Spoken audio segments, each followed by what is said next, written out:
মাদানীৰ সপোনটো অনবৰতে দেখি থাকে কাৰণে তেওঁ মাদানীৰ কথা কৈ আছে। মাদানীক ব্যৱহাৰ কৰি অসমত সাম্প্ৰদায়িকতা সৃষ্টি কৰিব খুজিলে, সেইকাৰণে মাদানীৰ বক্তব্যটো তেওঁ একে দেখা পাইছে।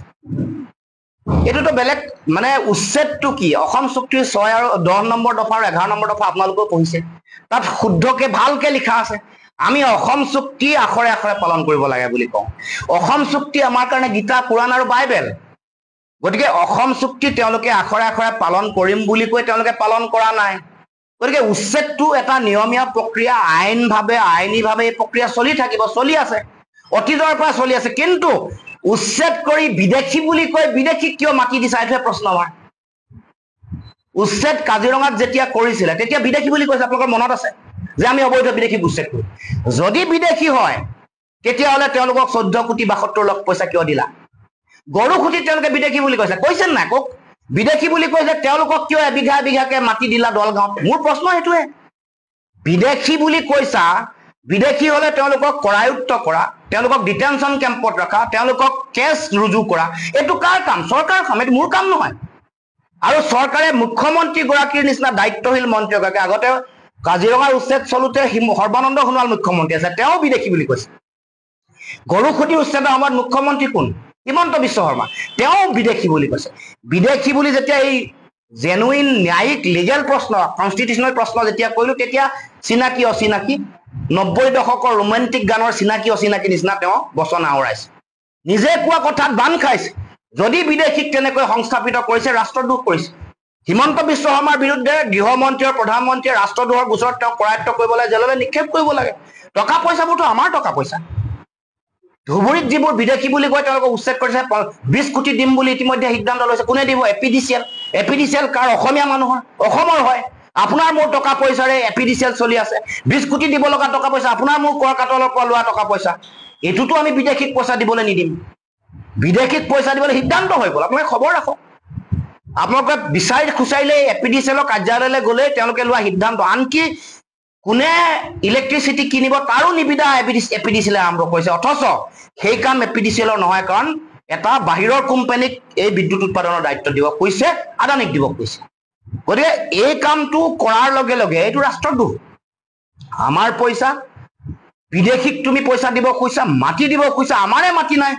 অসমত খিলঞ্জীয়া থলগিৰি ভূমিপুত্ৰ মানুহ 8 লাখ পৰিয়াল আছে, যি বানপানী, গৰাখহনীয়া, প্ৰাকৃতিক দুৰ্যোগত ভূমিহীন হৈ আছে। মই কোৱা নাই, চৰকাৰে বনাই দিয়া হৰিশংকৰ বৰ্মৰ প্ৰতিবেদনত আছে।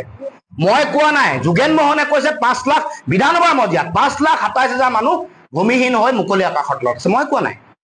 তেওঁলোকক ঘৰ বাৰী দিব পৰা নাই, তেওঁলোকক মাটি দিব পৰা নাই, বিদেশীক মাটি দিবলৈ তোমালোকক ক'ত মাটি ওলাইছে? আৰু এতিয়া এই যে 19 লাখ মানুহ আছে ৰাষ্ট্ৰীয় নাগৰিকপঞ্জীত নাম কটা, এই 94,477 গৰাকী ডি ভোটাৰ নাগৰিকত্ব দিব, কাৰ মাটি বাৰী দিব? আপোনাৰ মোৰ মাটি বাৰী দিব। আপোনাৰ মোৰ মাটি বাৰী বসুন্ধৰা 1, 2, 3 গ'ল। আপোনালোকৰ মাটি পট্টা আৰু ম্যাদী হৈছে নেকি? মোৰ গাঁৱে ভূঞে ম্যাদীকৰণৰ কাৰণে ফৰ্ম ফিল আপ কৰিছে, তেওঁলোককতো নাই পোৱা। 7 বিঘা যদি মাটি আছে, 1 বিঘা 1 কঠা মাটিহে ম্যাদীকৰণৰ তেওঁলোকৰ হেৰি আহিছে। তাৰমানে আমি মানুহবোৰে আমি অধিকাৰটো নাপাওঁ, আৰু বিদেশীক 19 লাখ বিদেশী, তেওঁলোকেতো ত্ৰুটিপূৰ্ণ বুলি কৈছে। 19 লাখৰ লগত আৰু 21 লাখ যোগ দিয়ক, 40 লাখ হ'ব।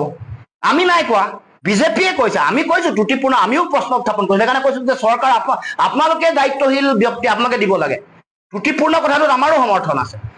আৰু আমি কৈছিলো যে অৰিজিনেল ইনহেবিটেণ্ট যিসকল আছে, উচ্চতম ন্যায়ালয়তো কৈছে যে কিমান কোটি কিমান লাখ মানুহ অৰিজিনেল ইনহেবিটেণ্ট, তেওঁলোকক বাদ দি বাকীসকলৰ ওপৰত আপোনালোকে ৰিভিজন পিটিশ্যন এপ্লাই কৰক, ৰিভাইজ কৰক।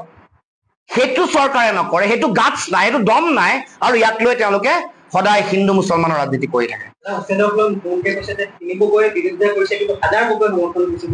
এইটো তেওঁ চাগে ভালকে চোৱা নাই, মোৰ বক্তব্য শুনাই। পলিটিক্স কৰিব লাগে, নিজৰ ক্ষমতা নিজৰ সংকট আহিছেতো, ৰাজনীতি কৰিব লাগে। মোৰ ষ্টেটমেণ্ট নোচোৱাকে এনেই হাৱাত কথা কৈ আছে।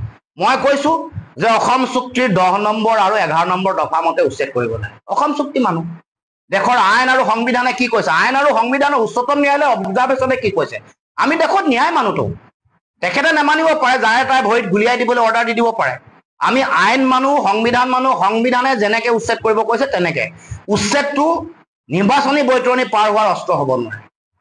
যেনেকে সংবিধানৰ নিৰ্দেশনা আছে, উচ্চতম ন্যায়ালয়ে যেনেকে নিৰ্দেশনা দিছে, আৰু অসম চুক্তিৰ 10 আৰু 11 নম্বৰ দফাই যেনেকে কৈছে তেনেকে উচ্ছেদ হ'ব লাগিব আৰু উচ্ছেদিত মানুহ যিসকল আছে বিদেশীসকল হলে তেওঁলোকৰ বিৰুদ্ধে কেছ ৰুজু কৰিব লাগে আৰু তেওঁলোকক ডিটেনশ্যন কেম্পত ৰাখিব লাগে এইটো কথা